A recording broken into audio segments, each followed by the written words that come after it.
जय हिंद बच्चों, स्वागत है आप सभी का हमारे YouTube चैनल में। आज बच्चों हम बहुत ही इम्पोर्टेंट जानकारी आपको देने जा रहे हैं। इसमें से जो बच्चे नवोदय की तैयारी कर रहे हैं यानी कक्षा छठवीं में प्रवेश हेतु नवोदय की तैयारी कर रहे हैं उनके लिए तो खासकर ये बहुत ही ज़्यादा इम्पोर्टेंट है। और इसके साथ साथ जो 12th तक के बच्चे हैं यहाँ ग्रामीण क्षेत्रों में या कि किसी भी क्षेत्र में, देखिए पढ़ाई का तो कोई सीधा संबंध ग्रामीण क्षेत्र या शहरी क्षेत्र से होता ही नहीं है। बच्चे हर जगह कमज़ोर होते हैं, तो जहाँ साधन का अभाव होता है या कि शिक्षा का अभाव होता है या कि शासकीय विद्यालयों में पढ़ रहे हैं, प्राइवेट विद्यालयों में भी पढ़ रहे हैं, यदि पढ़ाने वाला बेहतर ना हो तो उनको बेसिक जानकारी ढंग से नहीं मिल पाती, जिसके चलते उनको गणित एक पेचीदा सब्जेक्ट लगने लगती है। तो इन सारी समस्याओं का निचोड़ लेकर के हम आए हुए हैं। देखिए हमारे पास बुक है, ये लूसेंट की बुक है, जवाहर नवोदय विद्यालय, ये प्रवेश परीक्षा गाइड है। अब इसके माध्यम से हम एक छोटा सा टॉपिक आज लेंगे और आप सभी के सामने प्रस्तुत करेंगे जो हमारी गणित का बेस माना जाता है। और आपको पता है यदि हमें एक अच्छी बिल्डिंग तैयार करनी है तो उसके लिए सबसे पहले हमें उसका बेस बहुत ही मजबूत बनाना होता है। तो इसलिए हम ले करके आए हैं आप सभी के लिए गणित, वो संख्या और संख्या पद्धति। तो देखिए हमको पढ़ने से पहले क्या जानना जरूरी है? मैथ का मतलब होता है किसी भी चीज का गणना करना, यानी गणित। जब तक किसी चीज की गणना करी है जब तक हमें कोई लास्ट में आंसर या सलूशन नहीं मिल जाता है, तभी ना हम किसी क्वेश्चन को हल करते हैं और लास्ट में लिख देते हैं आंसर।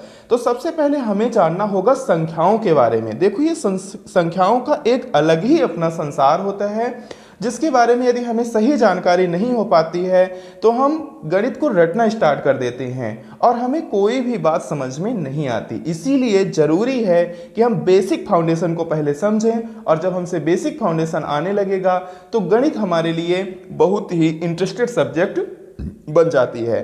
तो चलिए हम आपके लिए लेकर आए हैं संख्या और संख्या पद्धति। देखिए संख्या को इंग्लिश में हम बोलते हैं नंबर। बहुत ध्यान से समझिएगा, संख्या को क्या कहा जाता है बच्चों? नंबर कहते हैं, NUMBER, नंबर। एंड का मतलब हुआ और।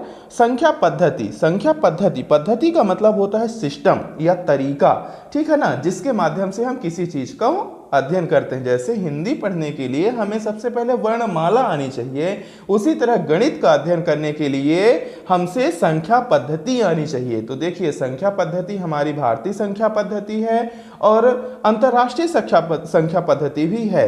देखो जनरली दोनों जगह यही यूज होती है। तो चलिए हम संख्या पद्धति को देखते हैं, इसके महत्वपूर्ण स्मरणीय तथ्य देखते हैं, इसके बारे में सभी छोटी छोटी जानकारी लेते हैं ताकि हमको गणित एक पेचीदा सब्जेक्ट ना लगे, बहुत ही इंटरेस्टेड लगे। तो बच्चों जो बच्चे कमजोर हैं, जिनको गणित नहीं समझ में आती, वो इस वीडियो लेक्चर को जरूर देखें और अंतिम तक देखें। यदि हमारे चैनल में आप नए हैं तो चैनल को सब्सक्राइब कर लीजिए ताकि जो नई नई वीडियो की नोटिफिकेशन हो वो आप तक पहुंचती रहे।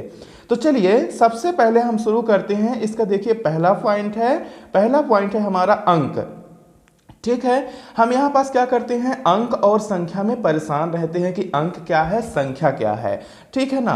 तो देखिए हम यहाँ देखते हैं अंक के बारे में। तो देखो हमारा 0, 1, 2, 3, 4, 5, 6, 7, 8, 9, इसी को हम बोल सकते हैं। देखो 0 को शून्य बोलते हैं, इंग्लिश में बोले तो 0, 1, 2, 3, 4, 5, 6, 7, 8, 9 को अंक कहते हैं। हमेशा ध्यान रखना, यानी 0 से लेकर 1 तक क्या होते हैं, अंक होते हैं। आपको पता है शून्य का आविष्कार भारत में हुआ था और शून्य को यानी 0 को ही मैथ का हीरो कहा जाता है। इसी पर पूरी ट्रिक आधारित होती है, ये बेस अंक कहलाता है एक तरह से। और आपको पता है कि जो हमारा कंप्यूटर रीड करता है सिर्फ 2 अंक को रीड करता है। देखो आज कंप्यूटर से दुनिया के सारे काम हो रहे हैं, तो कंप्यूटर सिर्फ द्विआधारी संख्या यानी 0 को और 1 को रीड करता है। इसी पर 0 और 1 पर हमारा पूरा कंप्यूटर काम करता है। तो चलिए ये फिर हम नेक्स्ट वीडियो में ये सारी चर्चा करेंगे। अभी हम जो पढ़ रहे हैं उसको ध्यान देंगे। तो 0 से 9 तक को अंक कहते हैं। फिर हमारी संख्या पद्धति अथवा दार्शनिक प्रणाली में ये ही 10 अंकों का प्रयोग होता है, ठीक है। हमारी जो संख्या प्रणाली है बहुत ध्यान से देखिएगा, खासकर नवोदय वाले तो एक एक शब्द पर ध्यान दीजिएगा। तो हमारी संख्या पद्धति अथवा दार्शनिक प्रणाली, तो हमारी संख्या पद्धति का क्या नाम है, दार्शनिक प्रणाली। फिर से जानेंगे हमारी संख्या पद्धति का क्या नाम है। दाशमिक प्रणाली में ये ही 10 अंकों का प्रयोग होता है। जो हमारी भारतीय संख्या पद्धति है यानी दाशमिक प्रणाली है, जो इनमें इन्हीं 10 अंकों का प्रयोग होता है। कौन कौन से? 0, 1, 2, 3, 4, 5, 6, 7, 8 और 9 का प्रयोग होता है। फिर है अंक गणित में सभी संख्याएं इन्हीं अंकों के सहारे बनती है। ठीक है ना। देखो अंक गणित का मतलब होता है हमारा एरिथमेटिक। तो अंक गणित में सभी जो संख्याएं होती हैं इन्हीं 10 अंकों के सहारे बनती हैं। अब देखो इन 10 अंकों के सहारे बनती हैं हमारी संख्याएं। तो देखो दूसरी हमारी हेडिंग है प्राकृत संख्या। प्राकृत संख्या को ही हम बोलते हैं नेचुरल नंबर।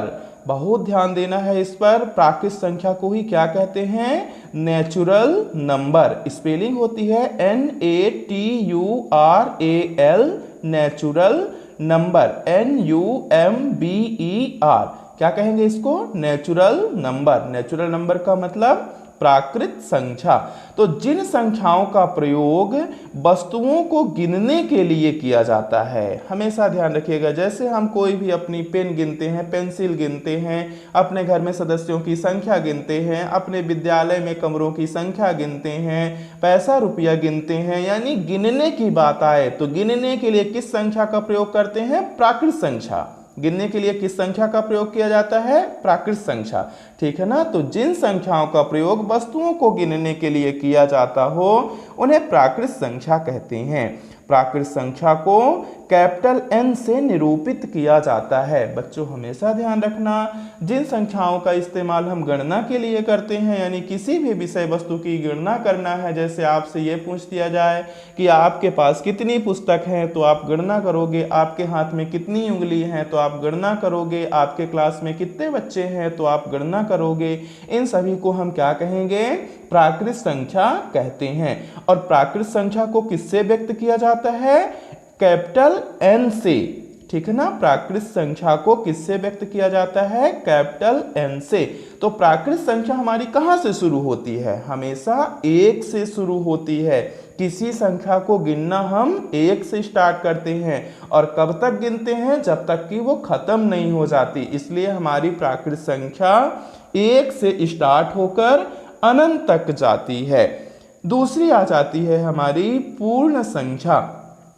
पूर्ण संख्या को इंग्लिश में हम व्होल नंबर बोलते हैं, WHOLE, whole number, NUMBER, whole number. यानी प्राकृत संख्याओं के समूह में शून्य को शामिल कर देने पर। ठीक है ना। देखो यहाँ ऊपर प्राकृत संख्या 1 से लिखी थी, अब 1 में हम कहाँ से शुरू कर दें? 0 से स्टार्ट कर दें। यानी प्राकृत संख्याओं के ग्रुप यानी समूह में शून्य को शामिल कर देंगे तो वो हमारा क्या कहलाएगा? पूर्ण संख्या कहलाएगा। तो प्राकृत संख्याओं के समूह में शून्य को शामिल करने पर पूर्ण संख्याओं का समूह बनता है। पूर्ण संख्याओं को W से निरूपित किया जाता है। देखो प्राकृत संख्याओं को हमने N से व्यक्त किया और जब प्राकृत संख्याओं के ग्रुप में हमने 0 को भी शामिल कर लिया तो इसको किससे व्यक्त कर देंगे? W से व्यक्त कर देंगे। प्राकृत संख्या पूर्ण संख्याएं कहाँ से स्टार्ट होती हैं? पूर्ण संख्याएं 0 से स्टार्ट होती हैं। कोई पूछता है आपको प्राकृत संख्या कहाँ से स्टार्ट होती है? तो प्राकृत संख्या 1 से स्टार्ट होती है। अब बात आ जाती है सम संख्या। सम संख्या को ही इंग्लिश में इवन नंबर कहते हैं। सम संख्या को इंग्लिश में even number, EVEN, even number, NUMBER। तो सम संख्या को इंग्लिश में इवन नंबर कहते हैं। ठीक है ना। देखिए डेफिनेशन होती है वे सभी संख्याएं जो 2 से पूरी तरह विभाजित हो जाती हैं उसे सम संख्या कहते हैं। कहने का तात्पर्य जैसे मान लो कि आपके पास बंटी या जिसको कंचा कहते हैं, आपके पास 20 बंटी है और उसका 2-2 का यदि जोड़ा बन जाएगा तो 20 कैसी संख्या होगी? सम संख्या होगी। तो सम संख्या की डिफिनीशन हो गई कि वे सभी संख्याएं जो 2 से पूरी तरह विभाजित हो जाती हैं उसे सम संख्या कहते हैं। ठीक है बच्चों। जैसे 4, 8, 40, 84, 120 इत्यादि। सबसे छोटी सम संख्या बच्चों 2 होती है। सबसे छोटी सम संख्या 2 होती है। सम संख्या को इंग्लिश में इवन नंबर कहते हैं और वे सभी संख्याएं जो 2 से पूरी तरह विभाजित हो जाती हैं वे सम संख्याएं कहलाती हैं।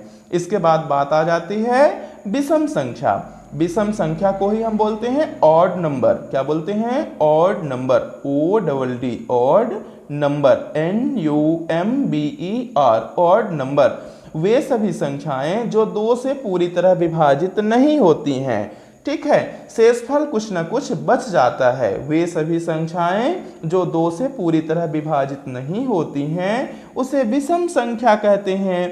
कहने का तात्पर्य ये हुआ कि आपके पास कोई संख्या है, उसका भाग जब आप 2 से करोगे तो वो पूरी तरह से विभाजित नहीं होगी। या कि फिर आप इस तरह से समझ सकते हो कि आपके पास कोई सामग्री है, उसका आप 2-2 का जोड़ा बनाते हो तो लास्ट में 1 बच जाता है। वो कैसी संख्या होगी? विषम संख्या होगी। बच्चों, सबसे छोटी जो विषम संख्या होती है वो 3 होती है, ठीक है ना। सबसे छोटी विषम संख्या क्या होती है? 3 होती है। सबसे छोटी सम संख्या क्या होती है बच्चों? 2 होती है, ठीक है। तो विषम भी आप जान गए, जो 2 से पूरी तरह विभाजित नहीं होती वो विषम संख्या होती है। अब आ जाता है यौगिक संख्या। यौगिक को हम बोलते हैं कंपोसाइट नंबर। यौगिक संख्या को बच्चों हम बोलते हैं composite, COMPOSITE, composite number, NUMBER। Composite number का मतलब होता है यौगिक संख्या। तो वे सभी प्राकृत संख्या जो स्वयं एवं एक को छोड़कर किसी दूसरी संख्या से भाज्य हो, यौगिक संख्याएं कहलाती हैं, ठीक है ना। यौगिक संख्या को ही हम बोलते हैं बच्चों भाज्य संख्या। यौगिक संख्या को ही हम क्या बोलते हैं? भाज्य संख्या, ठीक है ना। तो कंपोसाइट नंबर ऐसी संख्याएं होती हैं जो किससे किससे एक और स्वयं को छोड़कर दूसरी संख्या से भी भाग चला जाए। जैसे एक भाज्य संख्या हम ले लेते हैं, जैसे मान लो हो गया 4। तो देखो 4 का भाग करेंगे तो 4 2 से भी कट जाएगा, 2 दूना 4, शेषफल 0। जो हमारा 4 है वो 4 से भी कट जाएगा, 4 एकम 4, शेषफल 0, ठीक है। 4 जो है हमारा 1 से भी कट जाएगा, 1 चौको 4। तो देखो 1 और स्वयं, ये 1 हो गया, ये स्वयं, स्वयं के अलावा किससे कट रही है? 2 से कट रही है। तो 4 कैसी संख्या होगी? कंपोसाइट नंबर होगा, या कि यौगिक संख्या कहेंगे या कि भाज्य संख्या कहेंगे, ठीक है बच्चों। तो देखो यहाँ पास एग्जाम्पल दिया गया है, 4 हो गया, 10 हो गया, 16 हो गया, 40 हो गया, ये सभी भाज्य संख्या के अंतर्गत आएंगी, ठीक है। अब हम पढ़ लेते हैं पूर्णांक। देखो बच्चों, पूर्णांक का मतलब होता है इंटीजर। पूर्णांक को कहते हैं इंटीजर, INTEGER। क्या कहते हैं? पूर्णांक को इंटीजर, INTEGER। देखिए, संख्याओं का ऐसा समुच्चय जिसमें धनात्मक और ऋणात्मक संख्या दोनों सम्मिलित हों। संख्याओं का ऐसा समुच्चय, समुच्चय का मतलब होता है ग्रुप या समूह या सेट, जिसमें धनात्मक और ऋणात्मक संख्या दोनों सम्मिलित हों, उन्हें पूर्णांक संख्या कहते हैं। बच्चों, पूर्णांक संख्या को हमेशा संख्या रेखा से व्यक्त किया जाता है। संख्या रेखा को हम बोलते हैं नंबर लाइन। देखो, एक सीधी रेखा होती है और आपको पता है कि रेखा के दोनों सिरे अनंत तक जाते हैं। बीच का जो बिंदु होता है उसको मूल बिंदु कहते हैं। मूल बिंदु का मान 0 होता है। इधर का जो पक्ष होता है वो LHS कहलाता है। LHS का मतलब लेफ्ट हैंड साइड। लेफ्ट का मतलब होता है बायां, ठीक है ना। तो ये आपका कहला गया बायां पक्ष, और इधर आपका होता है RHS। RHS का मतलब राइट हैंड साइड, मतलब दायां पक्ष। तो बच्चों, हमेशा ध्यान रखना, संख्या रेखा में दाईं ओर धनात्मक संख्या होती है, ठीक है ना। धनात्मक संख्या, इसको पॉजिटिव भी बोलते हैं। ऐसे प्लस लिख के VE लिख दोगे तो इसको पढ़ेंगे पॉजिटिव। पूरे स्पेलिंग न लिखना हो तो प्लस लिख के VE लिखना, क्या पढ़ेंगे? पॉजिटिव। इधर होता है निगेटिव, वैसे माइनस का चिन्ह लगाना और VE लिखना, इसका मतलब निगेटिव। तो निगेटिव किधर होता है? LHS की ओर। पॉजिटिव किधर होता है? RHS की ओर। तो देखो, 0 के बाद क्या आएगा? 1 आएगा, फिर 2 आएगा, फिर 3 आएगा, फिर 4 आएगा, फिर 5 आएगा। इधर देखो बाईं ओर क्या आएगा, -1 आएगा, -2 आएगा, -3 आएगा, -4 आएगा, -5 आएगा। तो देखो ये निगेटिव इंटीजर्स हैं। ये इंटीजर्स दो प्रकार के होते हैं, निगेटिव इंटीजर्स, पॉजिटिव इंटीजर्स। इसको देखो हम क्या कहेंगे, इसको हम बोलेंगे संख्या रेखा। क्या कहते हैं बच्चों इसको, संख्या रेखा। तो संख्या रेखा के माध्यम से किसको व्यक्त करते हैं, पूर्णांक संख्याओं को।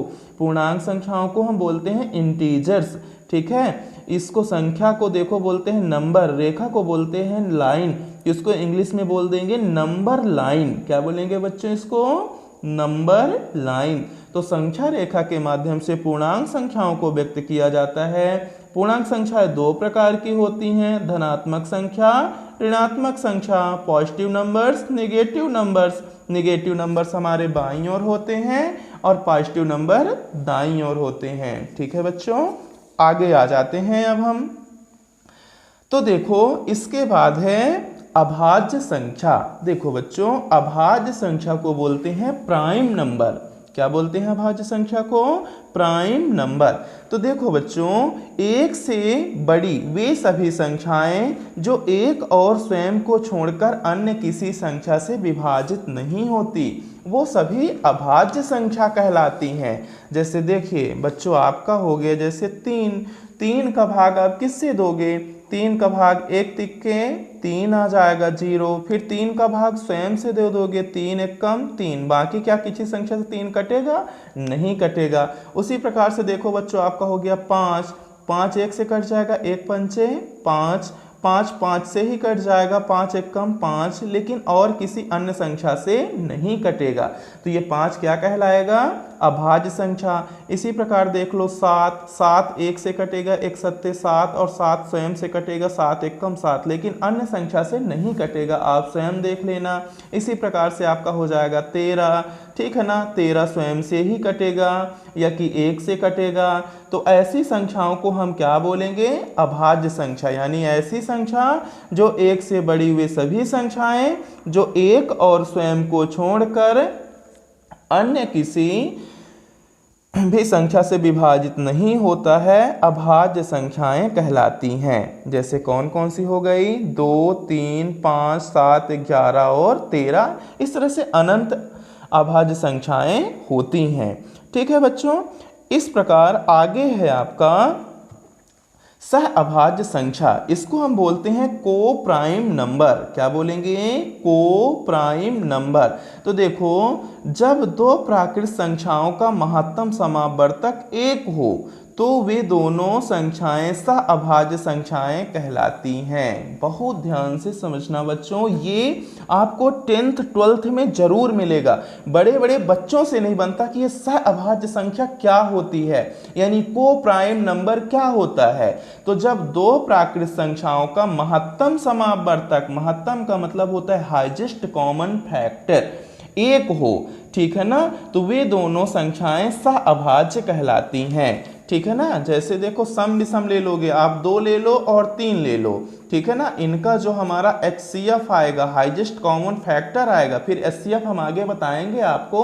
तो जो हाईएस्ट कॉमन फैक्टर यानी HCF आएगा वो हमारा कितना आए, 1 आए। इसी प्रकार का और जोड़ा देख लो, जैसे हो गया हमारा 4 और 9। तो जब 4 और 9 का आप HCF एक ज्ञात करो तो HCF आपको कितना मिले, सिर्फ 1 मिले। तो ऐसी संख्याएं क्या कहलाएंगी, को प्राइम नंबर्स, ठीक है, सह अभाज्य संख्या। बच्चों अब आगे आ जाते हैं। आगे है हमारा परिमेय संख्या। परिमेय संख्या को हम इंग्लिश में बोलते हैं retinal number, RATIONAL, retinal number, NUMBER। तो वे संख्याएं जो भिन्न के रूप में लिखी गई हों उन्हें परिमेय संख्या कहते हैं। परिमेय संख्या A/B, जहां A एवं B पूर्णांक हैं और B बराबर नहीं 0 के रूप में लिखा जा सकता है। जैसे 3/4, 5/8, ठीक है ना, जिनको बटे के रूप में लिख दो। जैसे हो गया 7/5, 8/4, 9/3। तो देखो जैसे 8/4 है तो 8 क्या है, A है, और 4 क्या है, B है। अब a और b यहाँ क्या है, पूर्णांक संख्या। अभी आपने पढ़ा बच्चों की पूर्णांक संख्या क्या होती है। और यहाँ एक कंडीशन लगती है कि b बराबर नहीं 0, यानी जो a बटे हमने b लिखा है तो b की वैल्यू 0 नहीं होनी चाहिए बच्चों, क्योंकि जैसे आप 4/0 जब कर दोगे तो 4/0 का भाग देंगे ना तो यहाँ इन्फिनिटी प्राप्त होगा। ठीक है, तो ये हमारी फिर परिमेय संख्या नहीं कहलाएगी। इसीलिए यहाँ कंडीशन होती है कि b की वैल्यू 0 नहीं होनी चाहिए, तभी वो परिमेय संख्या होगी। आप हमेशा ध्यान रखना, किसी भी संख्या में यदि आप शून्य का भाग दोगे तो आपको अनंत प्राप्त होगा। अनंत का मतलब इन्फिनिटी प्राप्त होगा। ठीक है, इसका कोई निश्चित हल नहीं होता बच्चों। ठीक है ना, इसीलिए b की वैल्यू क्या होनी चाहिए, 0 नहीं होनी चाहिए। तो 0 से अधिक हो या 0 से कम हो। 0 से कम का मतलब माइनस में हो, जैसे 8/-4, 7/-5, 9/-3, ऐसा हो सकता है, लेकिन 9/0 नहीं हो सकता है। ठीक है, अब हम आगे आ जाते हैं। आगे है हमारा स्थानीय मान। ठीक है, देख लेते हैं स्थानीय मान क्या होता है। तो किसी संख्या में किसी अंक से जो संख्या निरूपित होती है, ध्यान रखना, किसी संख्या में किसी अंक से जो संख्या निरूपित होती है वही उसका स्थानीय मान कहलाता है। स्थानीय मान परिवर्तन से अंकों के स्थानीय मान में भी परिवर्तन होता है। ठीक है, एक बार फिर से देख लेते हैं कि किसी संख्या मतलब कोई भी संख्या में किसी अंक से जो स्थान निरूपित होती है वही उसका स्थानीय मान कहलाती है। स्थान परिवर्तन से अंकों के स्थानीय मान में भी परिवर्तन होता है। जैसे हमारे पास संख्या है बच्चों एक 432 में अंक 4, 3, 2 का स्थानीय मान। तो देखो, इकाई, दहाई, सैकड़ा। इकाई में है तो 2 होगा, दहाई में तो 10 गुणे क्या होता है, दहाई का अंक, तो 10 गुणे दहाई का अंक तो 3 है, और 3 दाहम 30। सैकड़ा में 100 गुणे सैकड़े का अंक, तो 100 गुणे सैकड़े का अंक करेंगे तो 100 और गुणा 4 हो जाएगा, तो सैकड़े का अंक क्या हो जाएगा, 400। ना समझ में आए तो अच्छे से समझ लो। जैसे हमारे पास है 432, ठीक है ना। तो देखो ये हो गया सैकड़ा, तो सैकड़े के साथ काहे का गुणा होगा, 100 का गुणा, तो 4 गुणे 100, ठीक है ना। तो बराबर कितना आएगा, 400। ये देखो दहाई में है तो दहाई में 10 का गुणा, तो 3 गुणे 10, और ये इकाई में है तो 1 का गुणा, तो ये हमारा आ जाएगा 400 धन 30 धन 2। बच्चों इस प्रकार से 4 का स्थानीय मान 400, 3 का स्थानीय मान 30 और 2 का स्थानीय मान 2 होगा। इस प्रकार से हम उम्मीद करते हैं कि आपसे सभी अंकों का स्थानीय मान निकालते आ जाएगा। अब चलिए हम जानते हैं अंकित मान।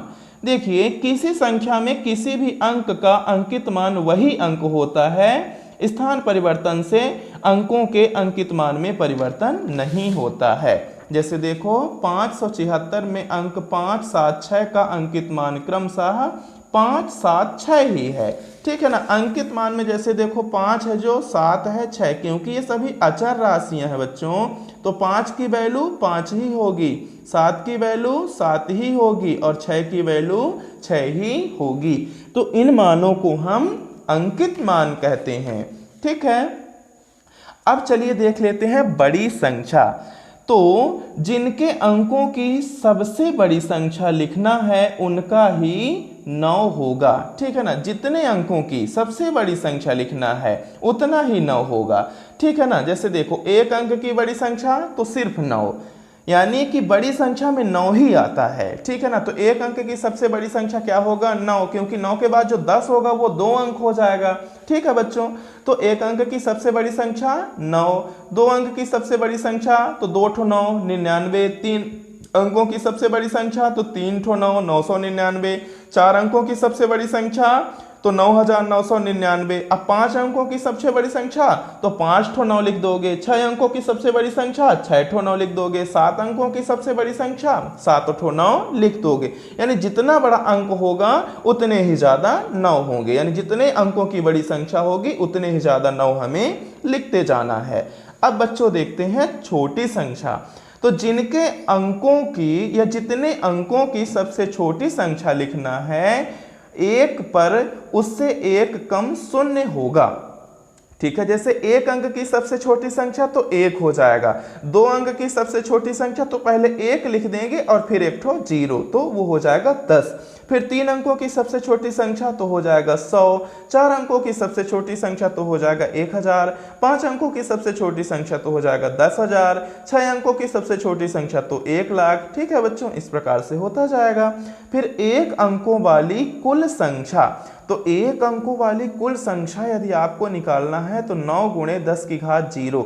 अब आपको पता है कि किसी संख्या की घात 0 हो जाती है तो उसकी वैल्यू 1 आती है, ठीक है ना। तो 1 अंकों वाली कुल संख्या कितनी है? 9 है। आप अपने पहाड़ा में देखना 1 अंकों वाली संख्या कहाँ से शुरू होती हैं? 1 से शुरू होती है। तो 1 2 3 4 5 6 7 8 9, ठीक है। ये कैसी संख्याएं हो गई? 1 अंकों वाली संख्या।